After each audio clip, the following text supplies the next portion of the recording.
News First, Newsline with Faraz Shaukat Ali. And a very good evening to you. This is Newsline Live. Ladies and gentlemen, my guest this evening is nothing short of a national treasure. Born in 1935, he spent 60 years in politics, nearly 15 years in parliament, and about 16 years as leader of a party, one of the oldest ones in Sri Lanka, not the oldest, but one of the older ones, since 1945, that party. And recently, he's decided to hand over the reins of being the leader of that party. And we're very honored that he has agreed to be on our show today. Don, or DEW, Gunasekara, very belovedly known as Dew Gunasekara. Very good evening to you, sir. Good evening, Varas. It's lovely to see you here. And of course, it's, you know, all good things must come to an end. But you've recently announced your stepping down as the leader of the Communist Party of Sri Lanka and handed over the reins to someone else. And here you are. What made you want to give it all up? Varas, in short, if I say, to pave way for the next generation of left leaders. So, have you retired then? No, I am not quitting politics. I am not retiring. Right. Only MPs and ministers retire. Politicians don't retire. All right. Okay, well, that's a good day. But I want to ask you, Mr. Dew Gunasekara, when you first decided to enter the political arena, what was your hope? What was your goal? Was it to shape the destiny, the future of Sri Lanka? Naturally, when I decided to join the Communist Party in 1958, so I had a vision, and vision is serve the country, humanity at large, in some way or other, as a communist, and that's all. Right. Now, I never expected to be an MP, I never expected to be a minister, I never expected a leader of the party. No. But that's not all. You've been the chairman of COPE, and you've been the chairman of the disciplinary committee, and one other petition. And the petitions. Public petition. The Public Petitions Committee. All very dynamic roles. Especially we will all remember you for your incisive questioning during the COPE investigations into what is now better known as the bond scam. I missed the opportunity to be the third citizen in the country by one vote. I forgot that. Indeed, when I got a contest for the speaker's post, and Mr. with my good friend, very good close friend, yes, even today, Vijay Lokubandar. But in 2015, you failed to make the national list. 2015. Yes. Yes. You were not put. Yes. No, party nominated me for the national list, right, and then the Podujan Peramuna, of course, recommended, and my name was there. So the August election, the parliamentary election, we became the opposition party. And that after immediately after the election, so I found that my name was not recommended, not gazetted. Why was that? But there's a change in the leadership of the SLFP and leadership of the UPFA. Right. So the new leadership struck off my name for no reasons. What do you think? Of course, not only myself, LSSP and CP both leaders. Do you have any idea why? Various talks or rumors. There only recently I should quote the recent editorial in the Island newspaper. And he, in his editorial, he has mentioned that Ranil Wickremesinghe got Maithripala Sirisena to strike off my name for the simple reason it is I who discovered the gang robbery, bank robbery, central bank robbery. And if my report had gone, the day before I was to present the report, the parliament was dissolved. So that is still a privileged document, no one knows what it contains. But of course somebody went to court and therefore it became for a short period a public document. My good friend Sujiva Senasinghe, he went to courts and got an order preventing me from publishing the report, releasing the report abruptly. And that case is still pending. I see. and the people have punished him. He lost the election this time. But in a way, you too were punished for your role. Yeah, I was punished. Of course, I inquired. I was the judge. Yeah. Finally, at the end of the day, the judge got punished, and the bank robbers all got escaped. Because obviously, that's why, as the editorial of the island says, that Mr. Wickremesinghe got you removed from the national list. That is probably why he came to that conclusion. Now, something, actually not something, I think the most important matter is now happening before our very eyes. Sri Lanka, the people have voted at the presidential election. They've elected President Nandasena Gotabaya Rajapaksa. We've had the parliamentary election, and the SLPP have got a two-thirds majority, a de facto one, nearly there, but two-thirds majority. And the new boys on the block, the SJB, done pretty well. They've got their 54 seats. And of course, one of the most famous parties, the Grand Old Party, have been decimated to just one national seat, which they haven't filled. Now, in between all this, when the president won the election, soon after, he visited India. And he assured the Indians that Sri Lanka will give India pride of place, words to that effect. Not long after, Prime Minister Mahinda Rajapaksa was asked about China, and he said, well, China is an old friend and we will continue to work with them too. Then there is something lurking in the background called the MCC. So it appears to me, Mr. Gunasekara, that our beloved country, yours, mine, Mohan's and James and everybody else, Bandas and Mohammeds and Velus and everyone else, it appears to me that our country, this country, is being given away piecemeal in the pursuance of nothing other than money. India on the one side, China on the other side, and I suppose the balance to the United States of America.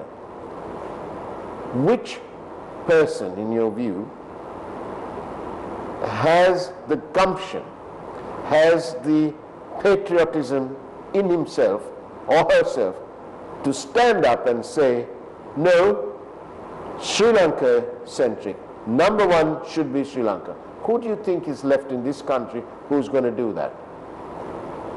It's not a simple question, which I look at the question. We've got about 18 minutes. You can answer the question. This question has to be looked into in the context of global challenges, regional challenges, that means geopolitical challenges, and our own national challenges. For us, we are entering a new phase of development, particularly our post-COVID era.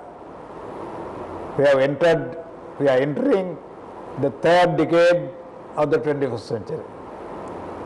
And we are entering a new phase of world development.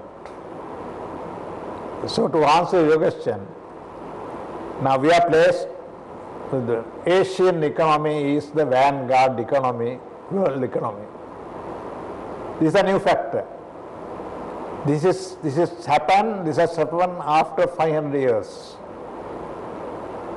That is, very few people talk about it. The reality is the Asian economy is the vanguard economy, and our foreign policy, when we devise our foreign policy, and our conception should be that it should be Asia-centered foreign policy.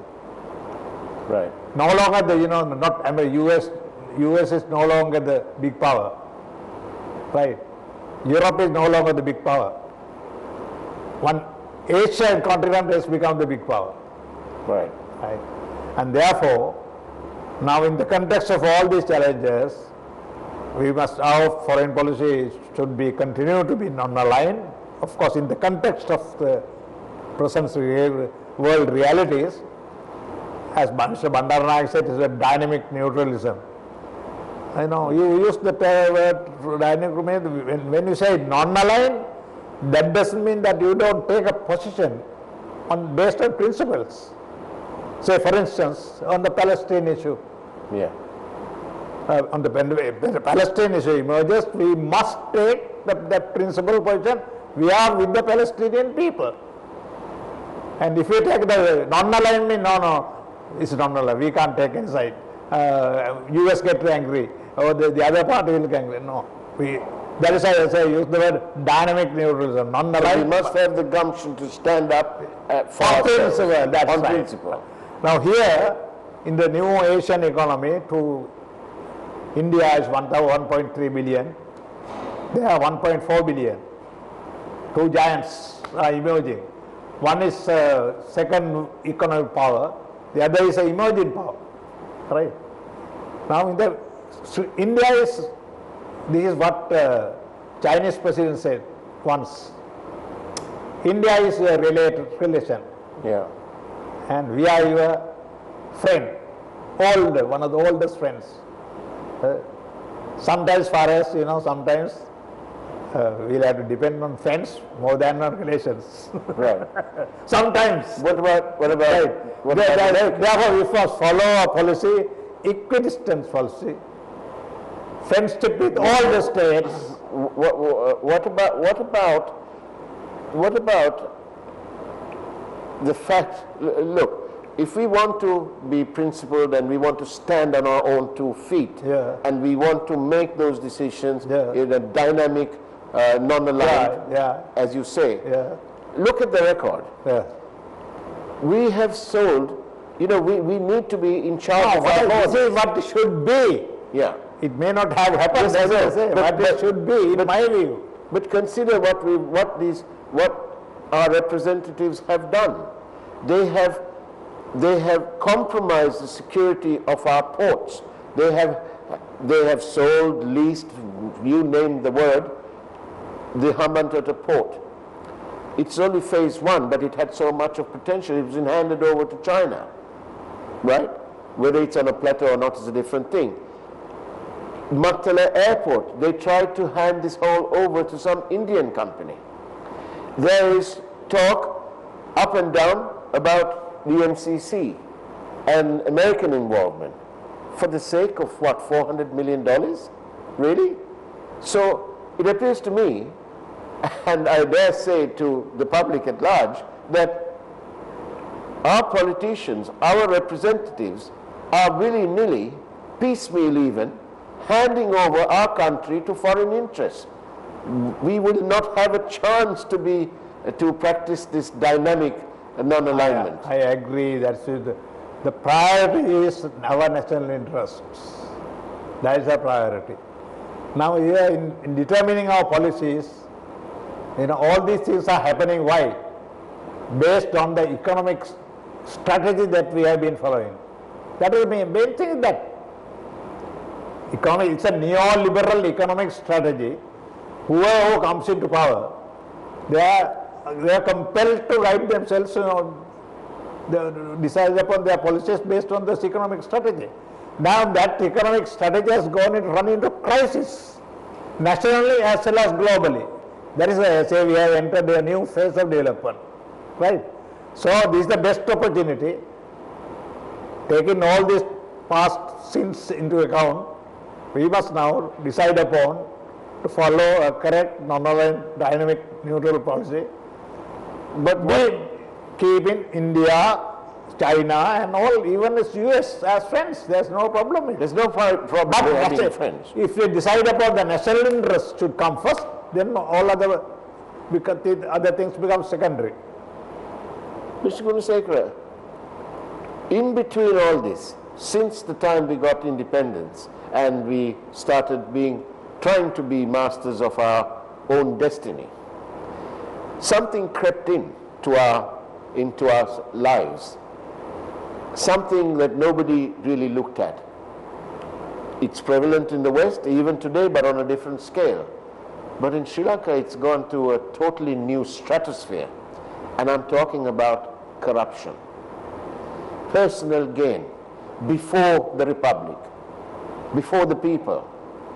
The people only matter when they have those jolly little things called elections. Corruption has gone unabated, Mr. Gunasekara. What do you have to say as you enter your retirement and you leave the control of your party, which has been on since 1945?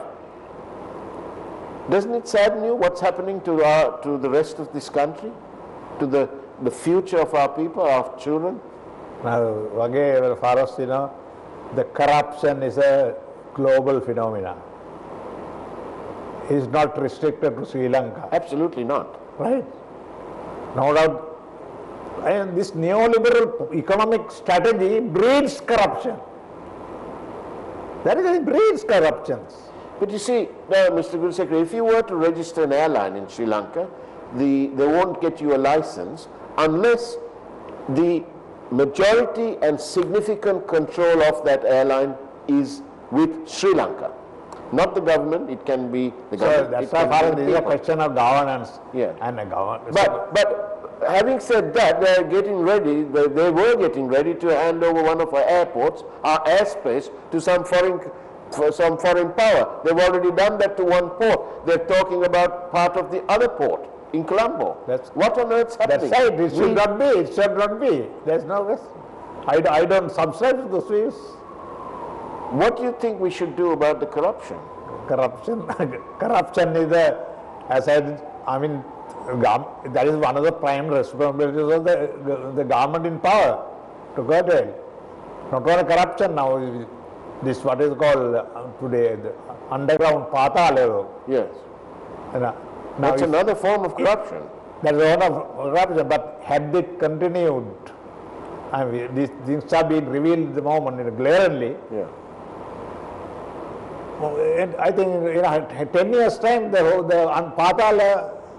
Patale would have taken out the government. But even then, Mr. Dew, how it had spread all their tentacles throughout the entire fabric of the public administration. and perhaps even their tentacles spreading into our legal, into our judiciary. We have cases that are unsolved. Let me remind all of us, Prageet Ekneligoda, Lasanta Vikramatunga, Wasim Tajuddin, and the list goes on and on and on. And are we to expect now that because some other people are in power, that they're not going to do anything about it? So far as now, that is why the term Yahapalan came into existence. Well, the Yapalanists didn't do anything. I don't know the opposite to Yapalanists. It was a miserable failure. Absolutely. Absolutely. 5 years waste of time for 5 years. 5 years of our That is why future. people gave us such a huge mammoth mandate to go to the Rajapaksa. But do they realize? That was the cumulative effect of that, all those sins. But Mr. Giddu, do the people realize that having given these 2/3, that we must become Sri Lanka first, not hand over parts to China, another bit to India, and a little bit more to the United States? Why can't we be Sri Lanka first and have the others, as you said, friends? No, it's a question of political culture. That's why it's political culture. So you must say you would go back, say, prior to 1977. Yeah. Now, for instance, now you take since independence, under all the government, under all the administrations, it is only under one administration that corrupt politicians are brought to book. That was under one short-lived Bandaranaike regime. S.W.R. Bandaranaike. Yes, he got somebody from Balapit here too.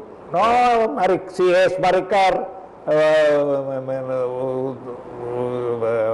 Radgam MP de Soisa, Mondakolame, all, and he sold booze and friends.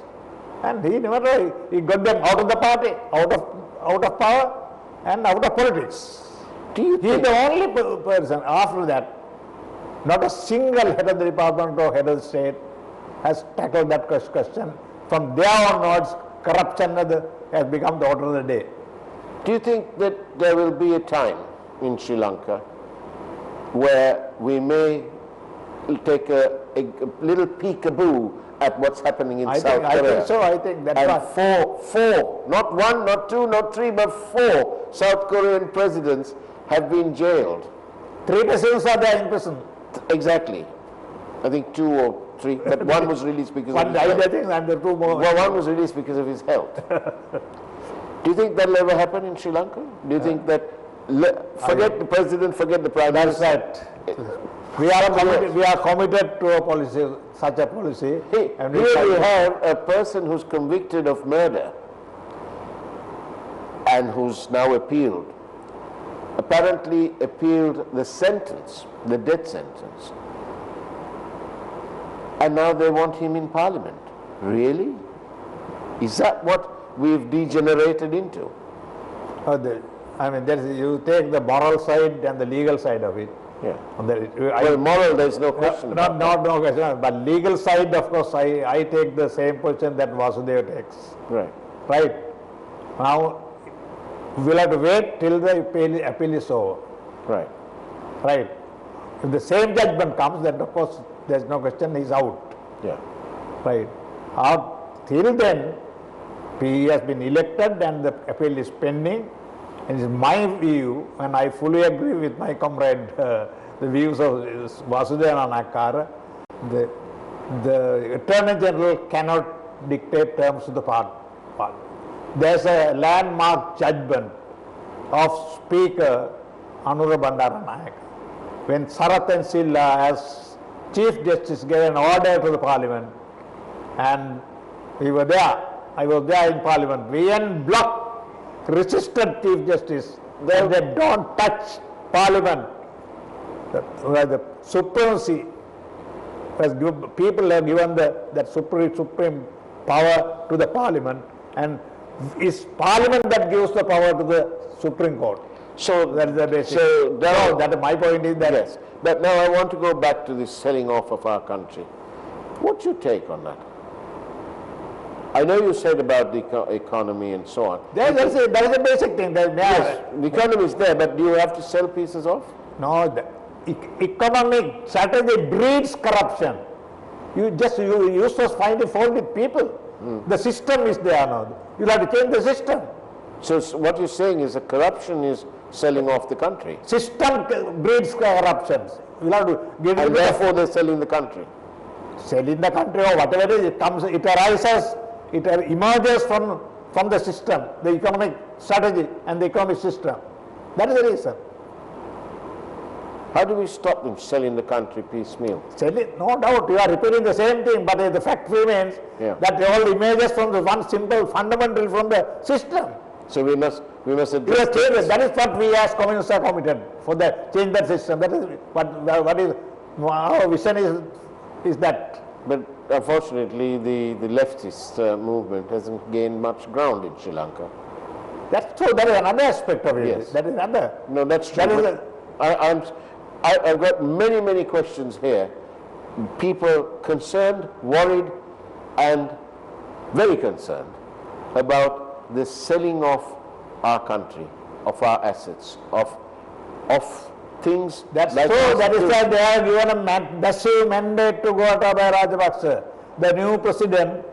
So let us, both of us, address him. Please don't sell the country. Yeah, that's right. Tell him. We tell him, I mean, 2/3 of the people, he got the 2/3 of the majority. So they let him carry out. People have given a mandate. As far as don't blame the people. People have given the power. But they haven't given them the mandate to sell our country. That is your interpretation, no? You make interpretation to suit your political ideals. I don't agree with you. No, but you must agree that selling off the country is, I don't agree with that, surely. I don't agree with. I am not. Okay, let me ask the question differently. Yeah. Very quickly. Do you agree in selling the country, Peter? No, say, that is why I can't be. I am a communist. Yes, but That is the being reason. a communist, That is the can you tell the public? A communist is a patriot and Yes, I know. internationalist, both. Can you That is the urge? reason. Can you urge this Parliament, your colleagues, former colleagues even, can you urge them not to sell the country? Yes, I urge President, Cabinet and the Parliament, all the political parties, we urge, let us, both of us, urge them, make the demand. Do not sell the Do country. not sell our country. I agree with you. Wholeheartedly I agree with you. Well, you know, I'm glad that you're making the point.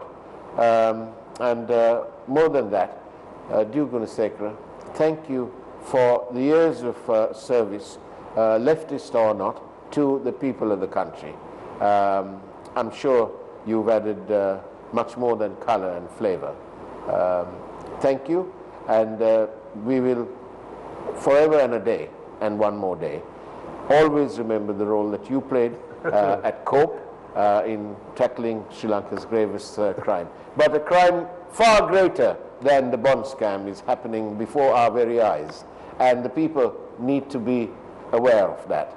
And that is, as you joined me and I joined you in saying, do not sell our country. Yes.